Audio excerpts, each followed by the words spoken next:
Hello student, I am sir. आज आपके revision class में आपका चैप्टर 6 घन और घनमूल, क्यूब और क्यूब रूट के बारे में पढ़ेंगे। तो देखिए, आपको 10 तक घन वाली संख्या याद होनी चाहिए। जैसे देखो, आपकी संख्या दी हुई है और इस साइड आपका घन,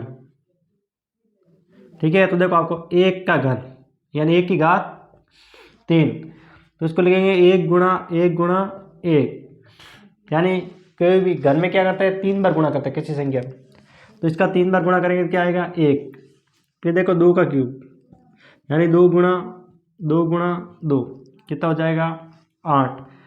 फिर आपका 3 का क्यूब यानी 3 गुणा 3 गुणा 3 कितने हो जाएंगे, 27। फिर 4 का क्यूब यानी 4 गुणा 4 गुणा 4 तो कितने हो जाएंगे आपके, 64। फिर है 5 का क्यूब यानी आपका 5 गुणा 5 तो कितने हो जाएंगे आपके, 125। फिर देखो 6 का क्यूब यानी 6 गुणा 6 गुणा 6 तो कितने हो जाएंगे, 216। फिर है 7 का क्यूब यानी 7 गुणा 7 तो इसको गुणा करेंगे तो आएगा 343। फिर 8 का क्यूब यानी 8 को 3 बार गुणा करेंगे, 8 गुणा 8 तो कितना आ जाएगा आपका, ये हो जाएगा 512। फिर है 9 का क्यूब यानी 9 गुणा 9, ठीक है। 9 को 3 बार गुणा करेंगे तो आपका आ जाएगा 729। फिर आपका 10 का क्यूब यानी 10 गुणा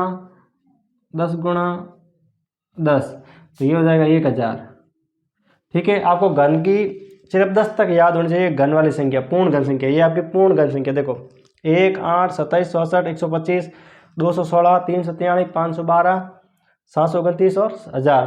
अब इसमें क्या करते हैं, 3 संख्या का जोड़ा बनता है। घन वर्ग में क्या होता है, 2 संख्या का जोड़ा बनता है, घन में आपके 3 संख्या का जोड़ा बनता है, ठीक है। तो ये आपकी घन वाली संख्या। स्टूडेंट आगे देखिए, आपका एक सवाल दिया हुआ है कि निम्न में से कौन सी पूर्ण घन है और कौन सी पूर्ण घन नहीं है। आपको बताना है कि इन संख्या में से कौन सी पूर्ण घन है और कौन सी पूर्ण घन नहीं है। तो हम इसका कैसे पता लगाएंगे, अभाज्य गुणनखंड विधि द्वारा इसके टुकड़े करेंगे, गुणनखंड करेंगे। तो देखो 128 के गुणनखंड, अभाज्य विधि द्वारा 128 के गुणनखंड, तो ये आपका 128। देखो पहले 2 का भाग दिया तो 128 क्या दे, आपको पता है। देखो 12 में 2 का भाग जाता है 6 बार और 2 का भाग 8 में जाता है 4 बार। देखो 2 क्या दे, 64, 6 में जाता है 3 बार और 4 में जाता है 2 बार। वापिस 2 का भाग देंगे, 32 क्या दे, 16। 2 का भाग देंगे, 16 क्या दे, 8। 2 का भाग देंगे 4 बार, 2 का भाग जाएगा 2 बार और 2 का भाग गया 1 बार। तो देखो 128 के टुकड़े क्या है, 128 के टुकड़े देखो 2 गुणा 2 गुणा 2 गुणा 2 गुणा 2, 2 कितनी बार आया आपका, 7 बार,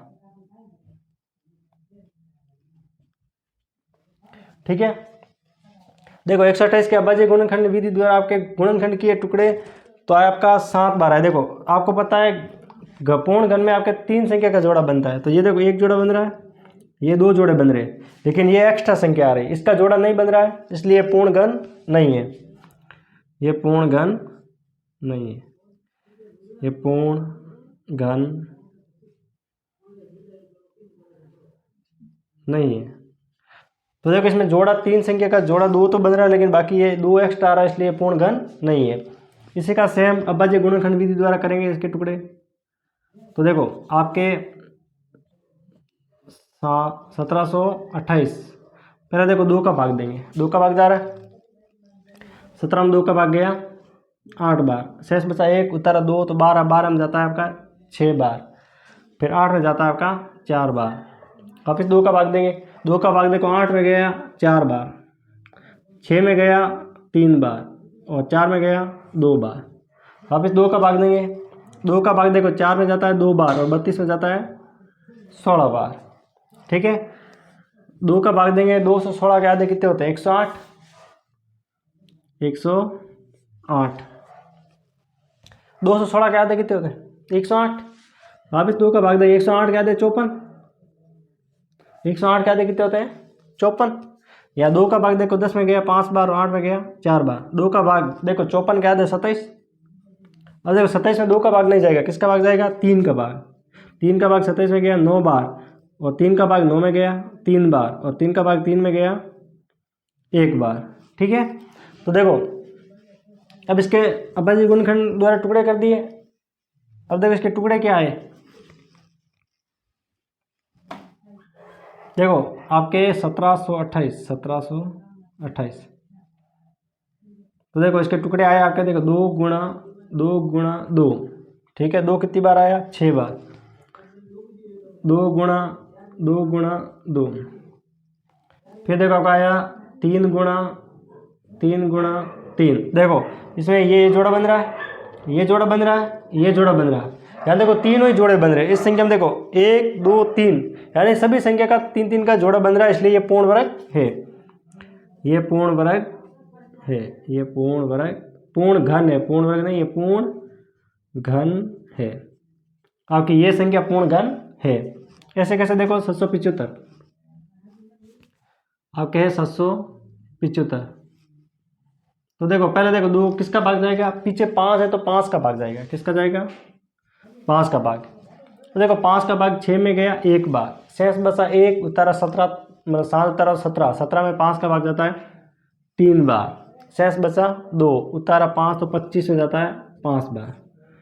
वापस 5 का भाग नहीं है, 5 का भाग 13 में जाता है 2 बार, शेष बचे आपके 3, उतारा 5 तो 35, 35 में आपका जाता है 7 बार। कितनी बार जाता है, 7 बार। ठीक है, 2 बार, 35 में जाता है 7 बार। अब आपको पता 3 का भाग जाता है 27 में 9 बार, और 3 का भाग 9 में जाता है 3 बार, और 3 का भाग 3 में जाता है 1 बार। तो 775 के टुकड़े क्या है आपके, 5 गुणा 5 गुणा 3 गुणा 3 गुणा 3। तो देखो ये 3 का जोड़ा बन रहा है, लेकिन 5 का जोड़ा नहीं बन रहा है, एक संख्या कम पड़ रही है जोड़े में, इसलिए ये पूर्ण घन नहीं है, ये पूर्ण घन नहीं है, ये आपके पूर्ण घन नहीं है। वह छोटी संख्या ज्ञात कीजिए जिससे निम्न संख्या को गुणा करने पर आपके पूर्ण घन बन जाए। अब इस संख्या को किससे गुणा करें कि आपकी ये पूर्ण घन बन जाए, ये आपकी पूर्ण घन नहीं है, इसको पूर्ण घन बनाना। तो देखो अभाज्य गुणनखंड विधि द्वारा इसके टुकड़े करेंगे, अभाज्य गुणनखंड विधि द्वारा टुकड़े। तो देखो इसके टुकड़े आ जाएंगे आपके 243। ठीक है, तो देखो इसको जोड़ा तो कितना हुआ, ये आपका 9 हो रहा है, 9 हो रहा है, यानी इसमें 3 का भाग जाएगा। 3 का भाग 24 में जाता है, आपको पता है कितनी बार जाता है, 8 बार, और 3 में जाता है 1 बार। अब देखो 3 का भाग 21 में जाएगा 27 बार, 3 का भाग 27 में जाएगा 9 बार, और 3 का भाग 9 में जाएगा 3 बार, और 3 का भाग 3 में जाएगा 1 बार। तो ये आया आपके टुकड़े।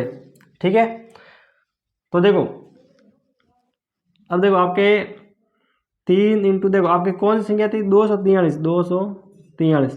तो बराबर टुकड़े क्या है, 3 गुणा 3 गुणा 3 गुणा 3 गुणा 3। देखो ये आपका एक जोड़ा बन रहा है।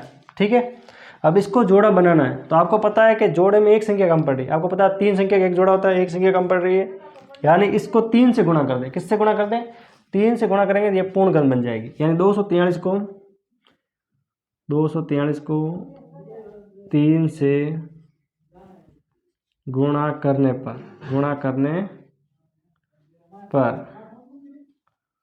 पूर्ण घन बन जाएगा। अब देखो इस संख्या को 3 से गुणा करने पर ये आपके पूर्ण घन बन जाएगी। अब इसके टुकड़े देखो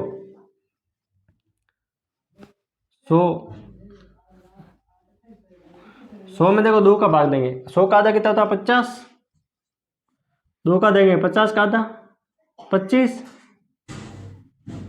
25 में जाएगा 5 का भाग 5 बार, और 5 का भाग जाएगा 5 में 1 बार। तो देखो 100 के टुकड़े क्या है, 100 के टुकड़े आए आपके 2 गुणा 5 गुणा 5। अब देखो आपको 3 संख्या का जोड़ा बनाना है, तो देखो यहाँ भी 2 कम पड़ रहा है और यहाँ 5 कम पड़ रहा है। देखो इसके जोड़े में 2 कम पड़ रहा है और इसके जोड़े में 5 कम पड़ रहा है। तो देखो अतः 100 को 2 इंटू 5 से गुणा करने पर ये पूर्ण घन बन जाएगा। तो देखो इस 100 को किससे गुणा करेंगे, 2 और 5 से, 2 गुणा 5 से गुणा करेंगे तो ये आपके पूर्ण घन बन जाएगा। वह छोटी संख्या ज्ञात कीजिए जिसको इस संख्या से भाग देने पर ये पूर्ण वर्ग बन जाए, यानी इन संख्या को किससे भाग दे कि आपके पूर्ण वर्ग संख्या बन जाएंगे। तो अभाज्य गुणनखंड विधि द्वारा इसके टुकड़े करेंगे। तो देखो 192 के अभाज्य गुणनखंड विधि द्वारा टुकड़े करेंगे तो देखो 192 में 2 का भाग देंगे। आपको पता 19 में 2 का भाग जाता है 9 बार, शेष बचा 1 उतारा 2 तो 12 में जाता है आपका 6 बार। तो देखो 96 में वापस 2 का भाग देंगे, 96 में 2 का भाग जाता है आपका कितनी बार, 48 बार। कितनी बार जाता है, 48 बार। देखो 2 का भाग देंगे 48 में तो ये आ जाएंगे आपके 24 बार। 2 का भाग 24 में जाता है आपका 12 बार। 2 का भाग 12 में जाता है 6 बार। 2 का भाग 6 में जाता है 3 बार, और 3 का भाग 3 में जाता है 1 बार। ठीक है। तो देखो 192 के टुकड़े, 192 के अभाज्य गुणनखंड द्वारा टुकड़े क्या आएंगे आपके, 192 के आपके टुकड़े आए 2 गुणा 2 गुणा 2 इंटू 2 गुणा 2 गुणा 2। 2 कितनी बार आया, 3 और 3 6, 3 3 6।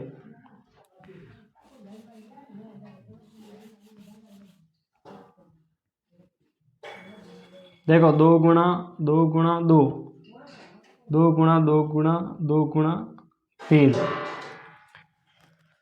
तो देखो 192 के अभाज्य गुणनखंड विधि द्वारा टुकड़े किए तो क्या है, 2 गुणा 2 गुणा 2 गुणा 2 गुणा 3। यहाँ देखो ये 2 का जोड़ा बन रहा है, ये जोड़ा बन रहा है, लेकिन ये संख्या एक्स्ट्रा है, 3 एक्स्ट्रा है तो 3 से भाग दे दो। अतः 192 में 3 से भाग देने पर, 3 से भाग देने पर ये पूर्ण घन बन जाएगा, ये पूर्ण घन बन जाएगा। ठीक है। इसको 3 एक्स्ट्रा आ रहा है, इसको 3 से भाग देंगे तो ये पूर्ण घन बन जाएगा। अब देखो दूसरा सवाल है आपका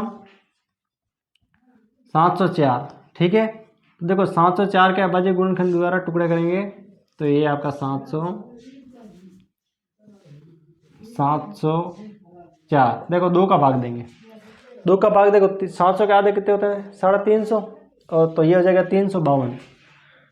कितनी बार जाएगा, 352। देखो 7 में जाता 3 बार, ठीक है, 10 में जाता 5 बार, और 4 में जाएगा 2 बार। वहाँ पे देखो 2 का भाग देंगे। अब देखो 352 के आधे, और यहाँ पे देखो 3 में जाता है 1 बार, शेष बचा 1 उतारा 5, 15 में जाता है 7 बार, शेष बचा 1 उतारा 12, 2 उतारा तो 12, 12 में जाता है 6 बार। वहाँ पे देखो 2 का भाग देंगे, 17 में कितनी बार जाता है, 8 बार, शेष बचा 1, वापस 16, 16 में भी जाता है 8 बार। 2 का भाग देंगे तो 44, वापस 2 का भाग देंगे तो 22, 2 का भाग जाएगा 11 बार, और 11 में 11 का भाग जाएगा 1 बार। तो देखो 704 के टुकड़े क्या है, 2 गुणा 2 गुणा 2। ठीक है। फिर देखो 2 गुणा 2 गुणा 2, फिर आपका 11। देखो ये जोड़ा बन रहा है, ये जोड़ा बन रहा है, 11 का जोड़ा नहीं बन रहा है। तो अतः 704 में 11 से भाग देने पर, 11 से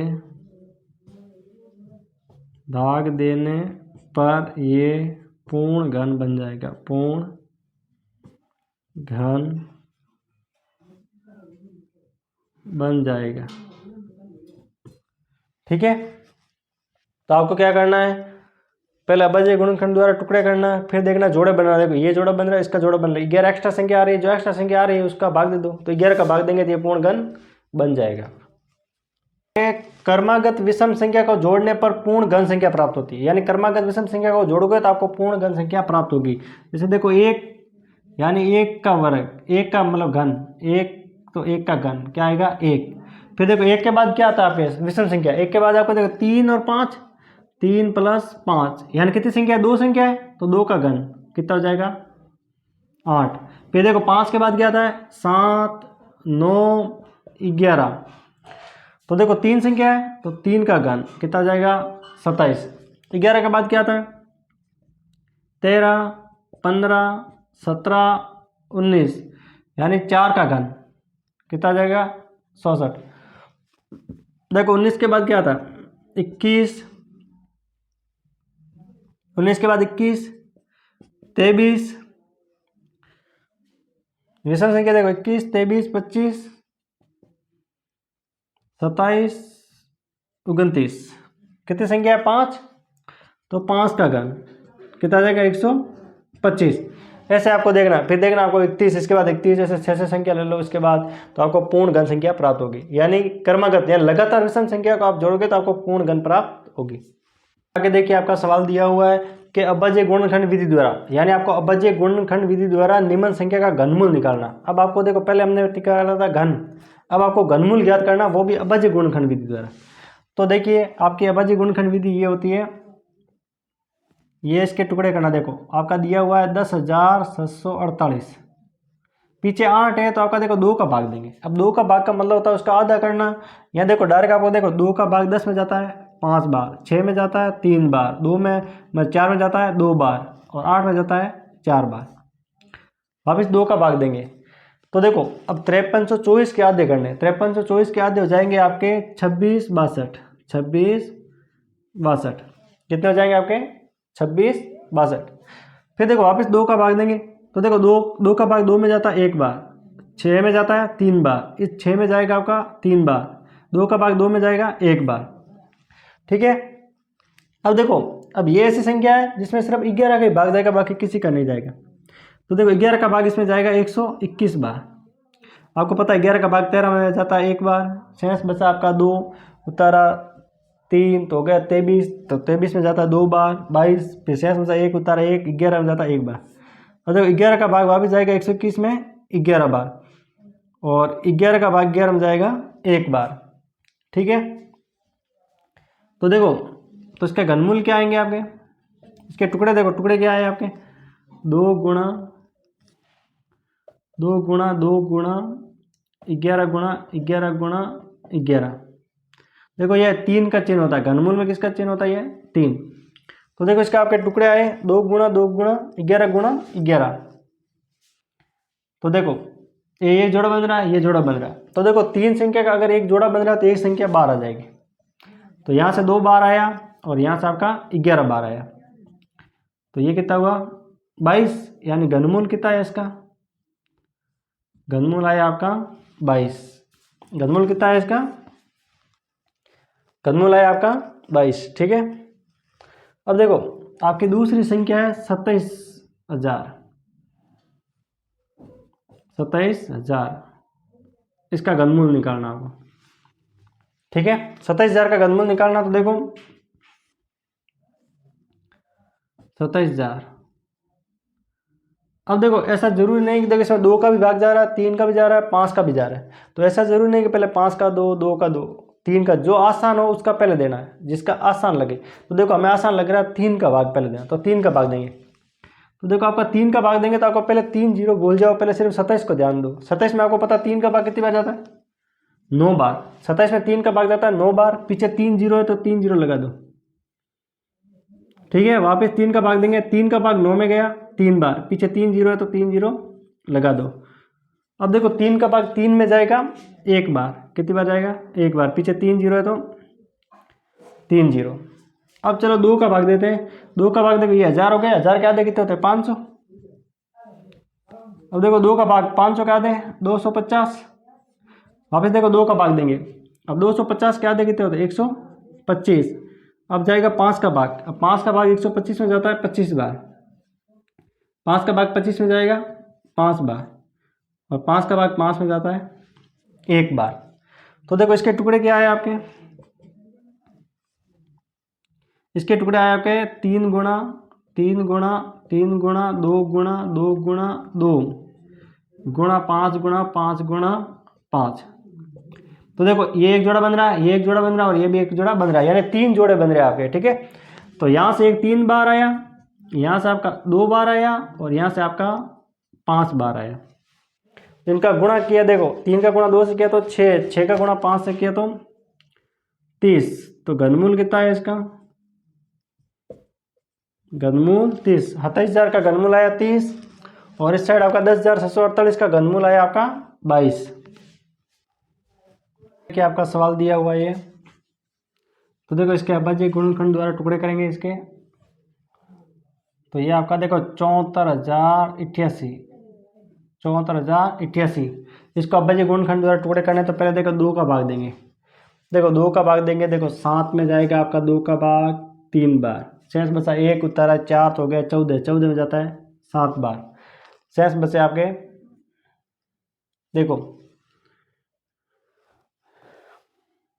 7 में गए आपका 3 बार, शेष बचा 1 उतारा 4 तो 14, 14 में जा गया 7 बार, फिर ये आपका 0, तो 0 का 0, और इसमें जाता है 4 बार, और इसमें 8 में भी जाएगा 4 बार, ठीक है। आगे देखिए आपका 2 का भाग देंगे, इसमें 3 में जाता है 1 बार, शेष बचा 1 उतारा 17, मतलब 7 तो 17, 17 में जाता है आपका 8 बार, फिर शेष बचा 1 उतारा 0, 10, 10 में गया 5 बार, 4 में जाता है 2 बार, और इस 4 में भी जाता है 2 बार। वापस देखो 2 का भाग देंगे, 18 में जाता है 9 बार, 5 में जाता है 2 बार, शेष बचा 1 उतारा 2 तो 12, 12 में गया 6 बार, और 2 में जाता है 1 बार। अब देखो इसमें पीछे 1 आया इसलिए 2 का भाग नहीं जाएगा, तो इन सबको जोड़ो, ये 9, 9, 18 हो रहे हैं, कितने हो रहे हैं 18, 18 में यानी 18 3 के बारे में सबको जोड़ा 18 हो रहा है, 18 3 के बारे में आ रहा है तो 3 का भाग जाएगा, 3 का भाग देखो 9 में जाता है आपका 3 बार, ठीक है, और 2 में जाता नहीं है, तो 26 में देंगे तो यहाँ 0 उतारेंगे, ठीक है। अब देखो 26 में जाएगा आपका 2 का भाग जाएगा 8 बार, शेष बचे 2 तो उतारा 1 तो 21, 21 में गया 7 बार। अब देखो 3 का भाग 9 में गया 3 बार, ठीक है, फिर देखो ये तो हो गया 0, फिर आपका 2 उतारा, 2 में भी 3 का भाग नहीं गया, फिर उतारा 6, यानी 2 संख्या एक साथ उतारी तो यहाँ 0 उतारना जरूरी है। 26 में आपको पता है 7 आठों मतलब 3 आठों 24, यानी 8 बार गया, पीछे बचा 2 उतारा 1, 21 में गया 7 बार। वापस देखो 3 का भाग देंगे, 3 का भाग 3 में गया 1 बार, 0 का 0, 8 में जाता है 2 बार, शेष बचे 2 उतारे 7 तो 27, 27 में जाता है 9 बार।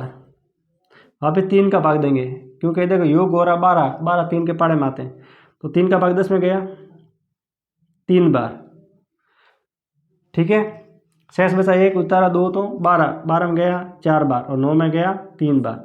अब देखो इसमें जा रहा है 7 का भाग, क्योंकि 7 का घन है ये, 7 का भाग गया इसमें 49 बार, और 7 का भाग गया इसमें 7 बार, और 7 का भाग 7 में गया 1 बार। तो देखो तो इसका क्या आया पूर्ण घन, इसका आ जाएगा आपका देखो टुकड़े क्या आए आपके 2 गुणा 2 गुणा 2, फिर आपका 3 गुणा 3 गुणा 3, फिर आपका 7 गुणा 7 गुणा 7, ये एक जोड़ा बना, ये एक जोड़ा बना, और ये एक जोड़ा बना। देखो उस पूरे जोड़े बन रहे सबके, तो देखो एक की संख्या बार आ जाएगी, यहाँ से 2 बार आया, यहाँ से 3 बार आया, यहाँ से 7 बार आया, तो घनमूल क्या आ जाएगा इस संख्या का, इस संख्या का घनमूल देखो 2 गुणा 3 6, 6 गुणा 7 42, तो इसका घनमूल कितना आया 42। में सत्य और असत्य बताइए, कौन सा कथन सत्य है कौन सा असत्य। किसी भी विषम संख्या का घन सम होता है, आपको बताना कोई भी विषम संख्या है उसका घन सम होता है, तो ये आपका असत्य है, असत्य है। देखो कोई भी विषम संख्या, मान लो आपके विषम संख्या कौन सी है 3, 3 का घन कितना हुआ 27, 5 आपकी विषम संख्या है, इसका घन कितना आएगा 125। तो देखो विषम का घन विषम आ रहा है, अतः विषम का घन भी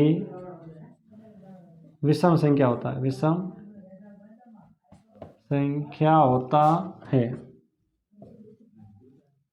तो देखो ये आपका असत्य कथन लिखा हुआ है कि विषम का सम होता है, नहीं, सम संख्या का घन सम होता है और विषम का घन विषम होता है। दूसरा लिखा है कि एक पूर्ण घन 2 शून्य पर समाप्त होती है, कोई भी पूर्ण घन संख्या है कि 2 शून्य पर समाप्त होती है, तो ये भी आपका असत्य है, असत्य है, क्योंकि आपको पता है 100 का घन कोई भी पूर्ण घन संख्या 2 शून्य, अब आपको पता है कितना होता है, 10 का घन 1000, 30 का घन कितना होता है 27,000। अब देखो ये दोनों पूर्ण घन संख्या है, अब दोनों पूर्ण घन देखो 3 जीरो पे समाप्त हो रही है, कौन से जीरो पे, 3 जीरो पे, तो ये आपका असत्य है कि 2 शून्य पे नहीं 3 शून्य पे समाप्त होती है। कोई भी पूर्ण घन संख्या, कोई भी पूर्ण घन संख्या 3 शून्य पर समाप्त होगी, समाप्त होगी। कोई भी पूर्ण घन संख्या है वो 3 जीरो पे समाप्त होगी आपके, ठीक है। ये लिखा यदि किसी संख्या का वर्ग 5 पर समाप्त होता है, कोई भी संख्या का वर्ग 5 पर समाप्त होता है तो उसका घन भी 25 पर समाप्त होगा। किसी भी संख्या का वर्ग आपका 5 पे समाप्त हो रहा है तो उसका घन 25 पे समाप्त होगा, ये भी आपका असत्य है, यह भी आपका असत्य है, क्योंकि देखो क्योंकि देखो आपको पता है 5 का वर्ग होता है 25 और 5 का घन होता है 125। ये तो यहाँ तक तो सही है कि 25 पे समाप्त हो रहा है, लेकिन यहाँ देखो 15 का वर्ग होता है, देखो 15 का वर्ग कितना होता है आपको 225, लेकिन अगर 15 का घन करें तो यह आ रहा है 3375। देखो यहाँ तो सत्य है लेकिन यहाँ सत्य नहीं आ रहा है, हर जगह सत्य नहीं आएगा हर बार। तो 15 का स्कोर होता है 225, लेकिन 15 का घन करें तो 3375, तो यहाँ आपको 25 पे समाप्त नहीं हो रहा है, तो हर जगह ये लागू नहीं हो रहा है, इसलिए ये आपका सत्य है। देखिए आपके सत्य सत्य में 504 क्वेश्चन है, ऐसा कोई पूर्ण घन नहीं है जो 8 पर समाप्त होता है। अब आपको बताना है कि ऐसा कोई पूर्ण घन नहीं है जो 8 पर समाप्त होता है, ये आपका असत्य है, ये आपका असत्य है, क्योंकि देखो यहाँ क्या लिखा हुआ है कि ऐसा कोई पूर्ण घन नहीं है जो 8 पर समाप्त होता है। आपको पता है 12 का घन, 12 का घन होता है 1728, कितना होता है 1728, यानी ये 8 पे समाप्त हो रहा है, लास्ट में 8 आ रहा है, इसलिए ये असत्य कथन है। देखो 2 अंकों की संख्या का घन 3 अंकों वाली संख्या होती है। अब देखो आपको बोलना है 2 अंकों की संख्या का घन 3 अंकों वाली संख्या होती है, ये भी आपका असत्य है। देखो क्योंकि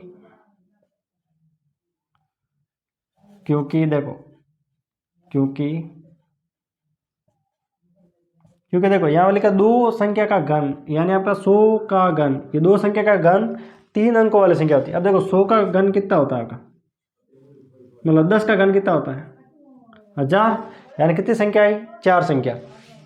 आपको पता है 11 का घन कितना होता है 1331, ये भी 4 संख्या। अब 3 कहाँ आ रही है, 4 संख्या आ रही है, इसलिए आपका असत्य है। 2 अंकों की संख्या के घन में 7 या अधिक अंक होंगे थे। अब यहाँ लिखा 2 अंकों की संख्या के घन में 7 या अधिक, 7 या 7 से अधिक संख्या होगी। तो देखो कोई भी 2 अंक वाली संख्या लेंगे तो पहले तो बात ये असत्य है,